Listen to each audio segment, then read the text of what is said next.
Welcome everybody to Rob's MetalWorks. We are winding down our night, can you believe it, here at the 8th Annual Memorial Day Metalfest.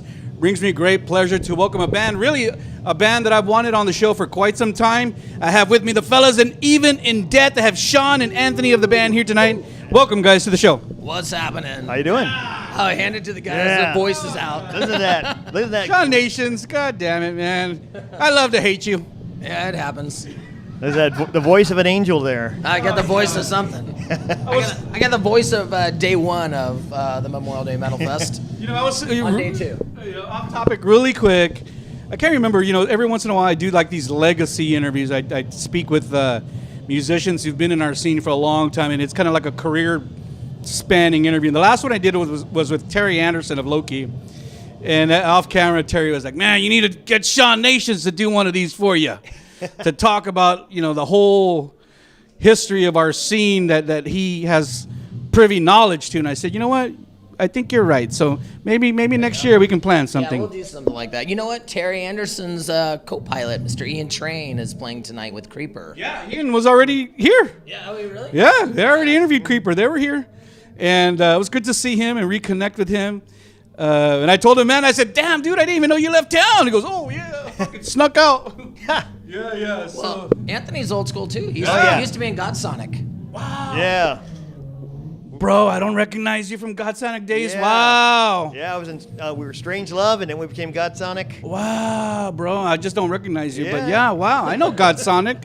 All right. We'll chat about that later. Yeah. But let's talk about Even in Death. There's going to be people all over the country watching this interview. So for those people who don't know the band, share a little bit about the beginnings. The band's been around for a while, but we played, last August? Was it? When we were in New Orleans. We played August. New Orleans. Yeah. Last August we played a show, and John Tovar, who's the guy who signed Marilyn Manson, was in the crowd, and we did a heavy version of Separate Ways by Journey, and he despises Journey. But he came up and he's like, "Oh my God, I love that song. I love that song." I love the way you do it. He's like, "I hate Journey, but I love the way you guys did it." So. Oh yeah, he was pissed. He was like, I came all the way to New Orleans, dirty fucking city, to hear what I thought was a great metal band playing the fucking worst song from the worst band I hate the most, and I found myself at halfway singing along with it. You guys suck. So he said, let me give you a deal. Yeah, so he got us a deal. Yeah. He signed us a record deal. Unfortunately, rest in peace, he passed away last week. Yeah. So, but he was a big player. Just your fucking luck. Yeah. The label still exists, but No, I mean, yeah. But our manager is no longer. Our manager, so we I'm sorry. It's all good. So, but we're still we got everything under control. We're getting ready to go on tour here soon. That's one of the things too that, believe it or not, I try to keep tabs on everybody, and I've seen that you guys have been kind of being busy and doing things all over, not just in San Antonio, but all over. And I think that's really cool because, especially now with social media and, all the marketing we can do without leaving the comforts of our home, that you guys are out there working it hard. Oh yeah, it's not cheap. Like we're getting ready to go out in July with Head PE. Going from the West Coast, I think To the Midwest. Yeah, up the West Coast, over the Midwest. And back we're down. also adding our own dates as well, so I don't know. What was going to be a week and a half tour is getting longer and longer and longer. Yeah. And then we're going to come back, we'll be home for 2 weeks, and then we head out back to New Orleans again. Yeah. Make sure nobody in the band has a fist fight. Oh, no, we've already squashed all Did that. you hear about that? I'm joking, but did you hear about Crazy Town was their openers? And then those fuckers got in a fist fight and they threw them on the tour. Why do you think we got the phone call? That's how we get. There you go. Literally, That's what I'm saying. that happened, Yeah. and then like 2 days later, here we are. Yeah, that was crazy when I saw it. I was like, what the fuck? I text Trauma just to see about it. Crazy, right? Hey, And that Trauma is like, hey, you guys want to go on the road with us? I was like, all right. Hey, they lived up to that name though, right? Crazy Town. Crazy. Yeah. That is crazy. Yeah, that's not just a clever name. For the people out there, share a little bit about what you're delivering musically. Because when I think about Even in Death, it's like really kind of, you guys can do a lot of things. Yeah, it's kind of funny because some of it is very prog, like very technical, but then we have stuff that's like more, Thrash too. Old. Yeah. Trying to put a mix in the album, and trying to continue to do that. So like we have a rapper on one of our songs on the CD. which hopefully that single will come out and everybody else can hear it soon. But I don't know. I heard Trivium. We sound like Trivium. I've heard. Oh, Bullet for My Valentine. Bullet for My Valentine. Yeah, I've heard. Nice. Andrew, who is with TKO Management, called us up trying to get us on tour with Overkill because he thinks we fit that genre. Yeah. And we were going to do it, but we're going to be out on tour with Head PE. It's like right now everybody's asking us for the same dates. I'm like, okay, we can only play one show. Everybody wants us to go out in July and August, but we're already going out in July and August. You know, I think you guys, when I think about Even in Death, it's like you guys are like really heavy, but also have that nice melodic undertone, and I kind of like that too. Well, That's funny you say that because a lot of the streaming curators that are picking us up keep labeling us as like groove metal. Yeah. They're like, all right, I can see it. Yeah. Yeah, groove metal. Groove metal. I like that. I'll take it. I hadn't heard that term before, but I've got a lot of response whenever they're saying, "Oh, we love the song. We're gonna put you guys on." I'll You guys take are a great it. groove metal band. I'm like, all right, I can see that. We got compared to Iron Maiden recently too. Well, they were like, Really? "You sing like Iron Maiden." I'm like, I don't think I sing like Iron Maiden, but thanks, touche. You know, people will hear whatever they want in your music, and that's great. That's why it's always hard when someone says, "Well, who do you think you sound like?" It's like, I don't know. We sound like us. But then someone else hears it, and they're gonna identify it with something that's familiar to them. Yeah, and that's why I'm happy is like nobody says the same band over and over. Because if everybody always says, I mean, there's not going to name drop, but there's bands in the past, who sounded exactly like Korn after Korn came out. There's bands that mimicked what was popular. And yeah. we don't get any comparisons of one band in particular, so that means we're doing our job. Yep.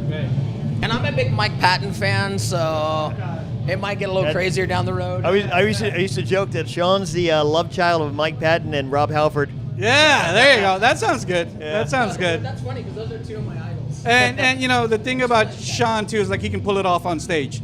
Not just the vocal part, but the performance part. I think that's one of the things that I've always admired about you, Sean, is that performance-wise, you also go out there and pull it off. Well, I don't see the point in going to a show and watching people stand on stage. Right. If I mean, I understand there's some bands like Dream Theater or something you've got to be real technical on, but you've got on stage with a broken foot, yeah, broken I've ribs, sung with broken ribs. Yeah, the week one after side of I his broke my face ribs all in 3 jacked places, up. I had a show. That's Die Hard, bro. We were talking off camera about recorded music. Oh, yeah. You guys were sharing that you guys are working on a new release, Yeah. new music. Talk a little bit about that. So yeah, we had to re-release our old album, learn some lessons from it. One of the things that we learned was that you can't just throw out 10 songs on social media and streaming platforms now. You need to build up one song at a time, and you build up the entire album. And after that, that's when you move on to the next one. We realized, okay, that's how it's done now. This is how bands are making their money these days. Mm-hmm. And so that's the kind of formula we've been doing. Mm-hmm. And so we're almost done releasing the old album. So hopefully by the time that we hit the last song and drop the rest of the tracks, we'll be ready to start releasing the new stuff. And hopefully it'll be the end of this year. When would you? By the end of this year? Yeah. Oh, yeah, definitely by the end. Oh, yeah. Guys, be sure to send me some stuff. Yeah. Please. Child abduction.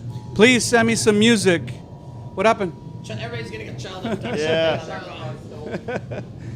Yeah, please send me some music just so that I'm in the know, because I can't help promote you and talk about Even in Death if I'm not in the know. Oh, of course, yeah. So please send me some roughs. Please send, of course this is all for me. I'm not going to release it, but just so that I know what's going on with the band. Yeah, I'll definitely. CD before we leave. Yeah. No, but I want the new shit. Yeah. Oh that's yeah, new yeah. shit. Yeah. He's tired of the old shit. Yeah, I New shit. tell me about it. And so that I'm in the know and can help promote your upcoming release. How did you guys get involved with the Memorial Day Metalfest? Got a phone call. I'm actually, Well, we played a few of played it these. last year Yeah. with our 80s tribute band, Big Bang. We did that last year, and then Matt was like, dude, you want to do both bands this year? I'm like, yeah, why not? Why not? Yeah. Be fun. Yeah. And so, That last year one that was outside, yeah, last time. was Yeah, like out outside. some park somewhere. And fucking hot and crazy. yes, all that. Man. And we got to play the Ridgely Metal Fest a couple months ago. Yeah, up in Fort Worth. Fort Worth. Oh, really? Yeah. Nice. That was cool. Oh. A lot of bands. For anybody that saw us at Rocklahoma, we're all going to go hang out at Rocklahoma this year. We Oh, played yeah. Rocklahoma last Yeah. year. Lynette was going on and on about She's excited. Rocklahoma. Bad Allison's on it this year. We played it last year. It was Yeah. awesome time. Yeah, she's playing it this year, but we Are you gonna hang out all weekend? She goes like, hell yeah. Oh yeah, we did last year. we crashed so many media interviews. I crashed a Megadeth interview. Sorry. Yeah, we're Every over time we go here. in the media tent, you just hear "fuck Sean Nations." Oh yeah, Maybe You already have a rep. we were the most popular band in the media tent. They said it was all nice and quiet and very professional. Then Even in Death walked in. We were loud. We were stupid. We were excited to be there, and so they knew Okay, we didn't know who Even in Death was before, but we know who the hell they are now. Yeah. Me too. I kept sitting in different bands' interviews. They kept asking me to come sit in interviews. Simon, a shitload of interviews with a bunch of people that I may or may not know their bands. You gotta do what you gotta do. Yep. Yeah. That's cool, man. So we're not playing it this year, but we're gonna go all 3 days and promote. Yeah. How important is promoting? Yeah. It consumes so many of us, especially with social media. We always have to feel we have to be posting about something, right? Oh, dude. Talking about anything.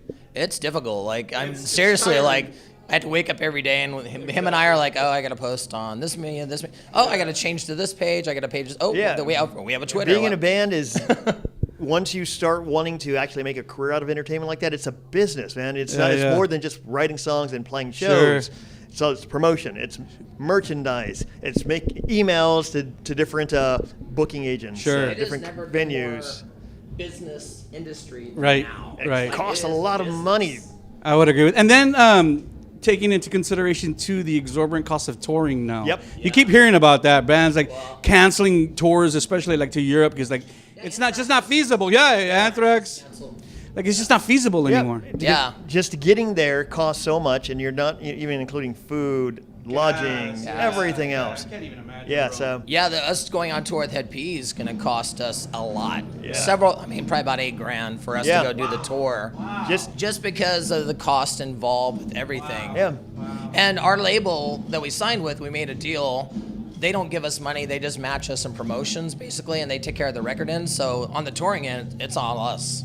Yeah. The good part So- is we don't owe them anything. It's like Sure. so it's, if money Because starts, you guys did the recording, you were like, Yeah. here's the product, you just distribute it. Yeah. Yeah, we'll pay for our end of it, and you do your end of it. Yeah. And because I've had remember Presence? I mean, my buddy Sims, that's why he committed suicide back in the day, because they owned so much money at the record label. It's crazy. Yeah, to Geffen. Yeah, to Yeah. Geffen. Crazy. Yeah.